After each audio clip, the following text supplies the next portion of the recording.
All right, Zels, you were very subdued last week. Almost as subdued as the Boks were in the first 20. Can you explain? Are you in a better mood this week? I wasn't fresh back from Japan. I'm feeling much better this week, although it was a hard loss to swallow. But you're a conspiracy theorist. You believe that it's all part of the master plan. I hope it is. I really do hope it is, because it was disappointing to go down like that. The first 40 minutes, ice cold. And I think the coaches have to take that result on the chin. I don't think it's all doom and gloom, though. There's no red flags. I'm not panicking about the World Cup, but I do think we are missing opportunities to do some constructive things with this Boks team. Do we owe everyone an apology for being too optimistic? Are you joking? For being too optimistic. How you know how can many we be too people optimistic? lost money on our recommendation that the Boks would win by 6 points? The bookies have sent us our commission, mate. Exactly. I underestimated just how cold those Japanese Oaks would be. I mean, I had doubts over Eben, and not to do with the passing of his father, but 3 months he'd been out with a shoulder injury. He'd had an operation. To go straight back into a test match in Auckland against the All Blacks. Lut hadn't played. Malcolm Marx is the one that just looked like he belonged. He always looks like he belongs. Play that Oak for 80 minutes a test. That's what Agreed. I think. Until there's nothing left in the tank. But yeah, I don't think enough people are giving the All Blacks their due for the intensity, the pace, the tempo, and the physicality they played with in that opening 20. For us to only be 17 points down, I mean, we could have been 40 points down by halftime. We should have been 40 points down. So in a way, it actually works against your argument. The All Blacks didn't do as much as they could have with what they had there. I've never seen a Boks team allow guys to just make easy meters around the fringes like that. The defense, our first-time tackles were terrible in the first half. We couldn't catch a high ball until the 38th minute. What was in those innings? They sent them there early to acclimatise. I think they got kickoff time wrong. I don't know. We just looked absolutely fast asleep. Or maybe they had a Barbarians week. They just had a lack of time in Auckland. Yeah. But yeah, they were just... Whenever you see a Boks team play and play well, it's the equivalent of an All Black team, or the physicality is there, and there's double hits. Yeah. There's always a double hit. In contact, the guy goes back, the attacker goes back a meter. There's grunt. It was probably the most passive opening 20 I've seen from a Springbok team. Well, certainly in the Rassie and Jacques Nienaber era. Outside of, even when we were 15-0 down at Ellis Park, there was still some grunt in our game. Yeah. But here, they were beating us with that inside pass all the time. I mean, Will Jordan made a mockery of our defense, reminding me of Ben Choon in the glory days running against Ollie Leroux. What a mismatch. And just beating us around those fringes. Shannon Frizzell looked like Jonah Lomo on roids. We made him look amazing. Mike Cat thinks, thank God, another 50 has been run over. Poor old Billy got trampled there. He was never going to make the tackle. But, is it... I've never known a South African public to be so happy with the defeat and a New Zealand public to be so angry with the victory. Classic. We're not the favourites. Yeah, I don't know. It all comes down to this World Cup preparation thing. If they win the World Cup, nobody even remembers these matches, obviously.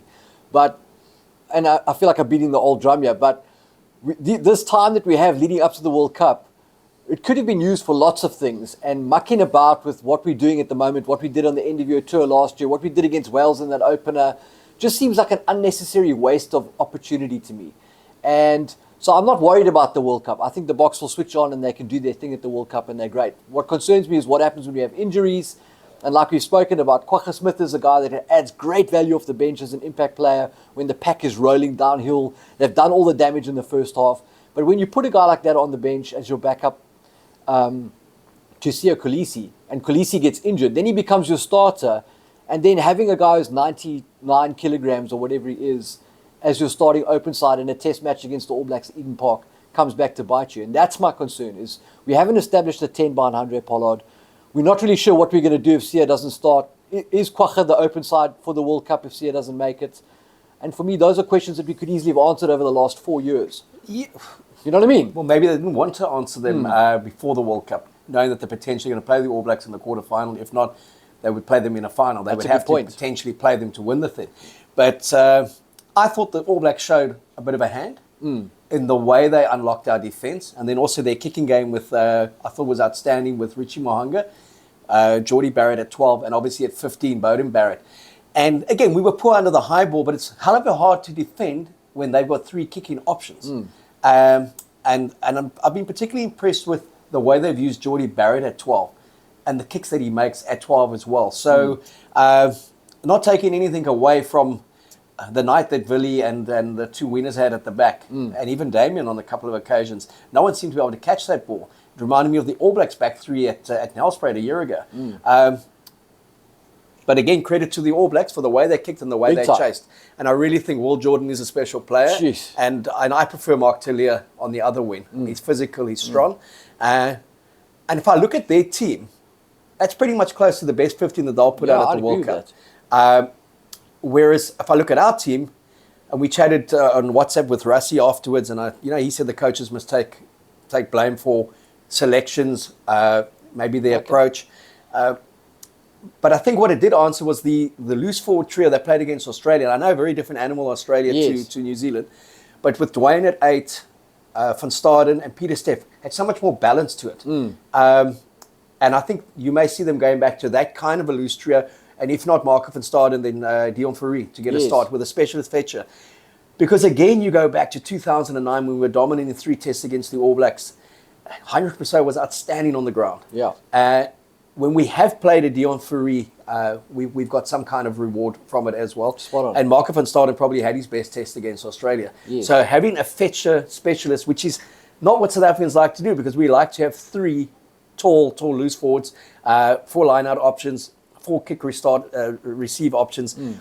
But the value of that fetcher is huge. And New Zealand particularly, and France as well, love to play a quick phase ball. We saw Aaron Smith just having the time of his life, milking 2 penalties because Frans van Haber just wasn't quick enough to get back. He should have just stayed down. And Stephen Kitsoff as well. And just completely broke any momentum we had in that game when we were trying to fight back. Your thoughts on that, on the makeup of the loose trio? Yeah, so I definitely agree with you. I think Peter Steff du Toit is a lock at 7. We should lock him in at 7. I don't think he is a lock. I think he's great. I think he adds massive value there. For me, if a guy like Sia doesn't make it to start at 6, I would look at having a Dwayne Vermeulen at 8 with Jasper. Dwayne Vermeulen at 6 with Jasper at 8. Because I think Dwayne Vermeulen is a guy who can play to the ball. Maybe not the most rapid loose forward we have, but then Flo wasn't a rapid loose forward and he was great over the ball. And I think where we really lose value with Sia's not really a fetcher either, but he's a great ball carrier. He's athletic and he takes care of the attacking breakdown. And I think those are things that Dwayne can really add value in. So I would look at that sort of combination. I think everybody had an off day on the day in Eden Park, and I'm confident that everybody just about will bounce back. But Has Dwayne been one of the big pluses in these opening 2 He's been great. He's been great. I think he's definitely answered the question, can he add value at the World Cup? We don't need him as a coach. We need him as a player. Yeah, and I mean, he certainly looks like he's got a sprint in his step. Yeah. He would look good for Ulster in the URC. He said now, just before the series, that he's feeling in the best shape of his life, and it shows. And Peter Steff as well. He was very good in Pretoria and he played a very different type of game. But the one thing was noticeable the minute Malcolm Marx, Peter Steff, and Dwayne came on. It was a different, and Alkistam was a very different game at breakdown. Well, at the scoreboard, 17-15, we won the second half. And it could have been a bit more. I mean, at 23-15, we were right back in it. The conversion hits the post. It goes over. There's a score. But then immediately discipline failed us. Gave away possession. And we were caught out again with that, a bit like the Stormers as well, with that wide kick. So it's an area that teams will target us on. I think rather now to be cut to pieces like that in a rugby championship game than that was a World Cup quarterfinal or final. And for the first time, we don't have enough time to fix it. Yes, no, 100%. I don't think that there's any learnings from that, though. I think the learning there is you can't play guys who are ice cold. Tactically, I don't think there's anything that people in the Boks management team are going to be thinking, wow, we didn't think about that just as well. We found that out now. I think everything that happened in that game, if you play ice cold against the All Blacks and you don't tackle, that's what happens. Yeah, and I mean, you look at Damien Diolandi and Lukhanyo they're great players. I don't think we're ever going to see them play as poorly as that. I don't think you can even make a measurement about who's playing at 10 when they get pulverized, like the pack gets pulverized. Yeah. Not necessarily at set piece, but in the collisions in that first 25, 30 minutes. But I also think it's something I want to throw at you. By not having a recognised goal kicker to start with, does that not give the opposition a lot more comfort that they're not afraid to give away a penalty because it is a a hit and miss. We also second guess whether we should kick for poles or not. And then when we do, 17-0 down, we didn't trust our line out in that period as well. So we were pretty shell-shocked. Yeah, it creates doubt and grey areas and confusion. And I mean, outside of the conspiracy theory that they didn't want to win that game for whatever reason, it's difficult to explain why you would do that. A Bok team that doesn't have a designated goal kicker and the kickers will kick thing. It's difficult to explain why you would do that. All right, a question that's been asked on social media. Pick your best 15, Rassie and Jacques, and let the subs make up the bench, or pick a 23 that you want players to come in and make an impact, the famed bomb squad. You start your best, or do you integrate your best? So I think the bomb squad has a role on its own, and the best players for the bomb squad are not necessarily the best players to start. Kwagga Smith is a great example. A guy like him, Dion Free, magic coming off the bench, great intensity, slow the ball down, steal ball, get around the park, athletic. The game's broken up a bit, they add value. Mustard. Yeah, but those guys, not necessarily to start. So I think the starting lineup, historically, in terms of who are our best players, we've been getting it right, the way we've been doing it. I just think that because we haven't established backups in key positions, when we've had injuries, we slot a guy who's a bomb squad player into the starting lineup, and then you don't get the results that you want. And he should stay in the bomb squad. He should stay in the bomb squad. Malcolm Marx, Bongi. Oh, that's such a tough one, man. I'm such a huge fan of both of those guys. For me, Malcolm Marx is out and out the best hooker in the world. But I think you get more value out of Bongi starting and Malcolm coming on than Malcolm starting and Bongi coming on. It's debatable, obviously wide open. But if I had to choose one guy to play 80 minutes, it would be Malcolm Marx. All right, and if you look at the makeup of the forward bench, Thomas the Toy, is he going to make it? I mean, we've been asking that question for most of his career, haven't we? He's like one of those great second-team players. Yeah. Who gets a chance in the first team and never quite has the impact. Yeah, absolutely. I mean, I don't really know how else to frame it. That's exactly it. He just doesn't seem to take the opportunity. Oxen Che is the guy that you want in that role, I would say. And then where's Trevor Nyakani? I'd love to see, again, more questions. Has he come back from Paris? Yeah, exactly, mate. Is he still in Paris, dining out?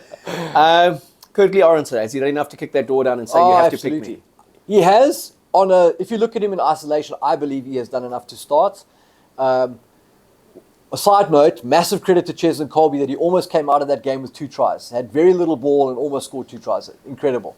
I don't like a back three that's going to be Kurtley, Cheslin, and Villy, because all the 3 of them are great creative players. You give them a sniff, they'll score a try, create a try. But in a game where you're isolating them with high kicks and being physical, I think it's an easy target against those 3 guys. I'd love to see a Kane and Moody add some balance to that back row, that back 3. But definitely, on his performances, I would say KLA has done plenty to earn his spot in the starting lineup. All right, the match against Argentina in a fortnight, do you see a 15 resembling something that would start in the big playoff game, or do you see them just taking a team out? Well, you're a lot closer to Rassie. You tell me, what do you think is going to happen? I think he'll mix and match again. I don't think we will see that match 23 they'll play Ireland. I don't think we'll see it before they play Ireland. That we'll see it the week before they play Ireland in their opening game. Yes. But up until that point, I don't see them doing anything major, and they gave away nothing against the All Blacks either. I thought they played a hell of a lot of rugby against Australia in Pretoria, but again, they didn't do anything notably creative in terms of, oh, that's a new look Bok approach. They just pulverized them up front and actually played what was in front of them. So they haven't given away much. I just know that come the World Cup, their intensity will be there. They'll go into camp again. They will be one of the more conditioned sides, and they're a side with the capacity to build within a World Cup, and we saw that in 2019. Yes. They went to Japan early. They got their win against Japan. They got that out of their system. So 2015 wasn't going to be a factor, knowing they could potentially play Japan. So by the time they played them in the quarterfinal, and still to beat them 26-3 in front of 70,000 and millions around the world just wanting the Boks to lose, that 45-meter rolling maul try, it was one of the more emphatic defeats that Japan have suffered in the context of their World Cup. Then that brutal arm wrestle against Wales, and then just demolishing England and really peaking at the right time. So I read this thing from one of the Kiwi writers that the team's too old. They were just underdone. They were cold. And I think I got a bit carried away with those who started from Japan against Australia didn't look that cold, but I think it's because they played a very loose, flamboyant game as they do in the Japanese league. Yeah. This one was a physical onslaught in the first 20, and we just weren't mentally or physically up to the challenge. Yeah. We'll be better for it when we play the Pumas. Speaking of cold now, so when does Handré come back in? When does he play for South Africa again? How do you see him getting back up to the right temperature? Well, there's a lot of concern around him. I hear that his calf keeps on going, and a calf is one of those for a fly-off. It's a damn frustrating injury. So there is huge concern around him. And if he does get back, I mean, it's going to have to be those warm-up games just to get him game time. But a huge risk, you know. So what happens at the World Cup with goal kicking? If Handré doesn't make it, what happens? I think that Manie Lebok plays 10 and he kicks. It has to be that way. It would be criminal to guard in the World Cup because you kick 2 from 5. We saw that in 2011 with New Zealand. Perry Wipu had a glorious playoff run when he came on as a substitute kicker. He missed the first 5 kicks in the World Cup final. They would have been away by 15, 20 points against France. He kept on missing. France kept on handing in that game.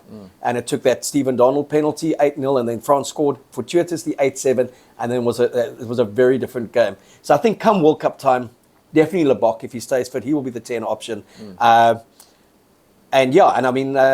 Just that balance in the back row, and I think the rest of the guys will come through. But there's nothing major that will change. What will change is the intensity and the identity of the side we know.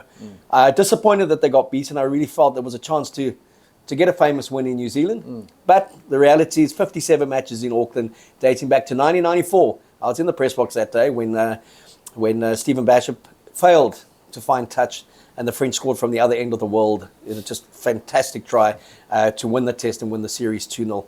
And then the Boks drew with them 18-all that same year in the third and final test, having already lost the series 2-0. So you don't go to New Zealand in Auckland comfortably and beat the All Blacks, and you certainly don't go in there with a half-baked team. Half-baked team, yeah. They were the half-baked team, to quote Eddie Jones. Yeah. Quick one on the Wallabies. He says they were beating up Datsun. Mate, you gotta love that. They'll be back. I still believe in the Wallabies. I believe in Eddie Jones. I hope I'm not going to end up in the same place I was with Dave Rennie, but I feel like Eddie will turn this team around. This is the teething pains for this new era of Wallabies rugby, and if anybody can get it right, I believe Eddie will. So I'm looking forward to seeing how they turn things around the next couple of weeks. Gandalf Fisher, Laurie Fisher was with the Australian A side. They lost to Tonga. Also, losing to Tonga, you don't often see an Australian A side go down to teams like that. Yeah. He said they look like a confused team. They want to play a certain way. They're not playing that certain way. I think some of the playing personnel don't buy into what Eddie wants to do. And that he's got a hell of a task, Eddie, to turn them around by the World Cup. Yeah, I think it is very much a process. The difference is like Rassie comes back in 2018 and he picks up a team, a pool of players that are amongst the most physical in the world. And Eddie's again in a situation where he's trying to find somebody that can be a hammer for him in the back line and can be a beast up front. So it's a very different problem. He's got lots of technical ability in Australia, but it's about the grit and the grunt and the edge. And I think he's trying to find who are the right guys for that. So I think he'll get it right, though. All right, one final question.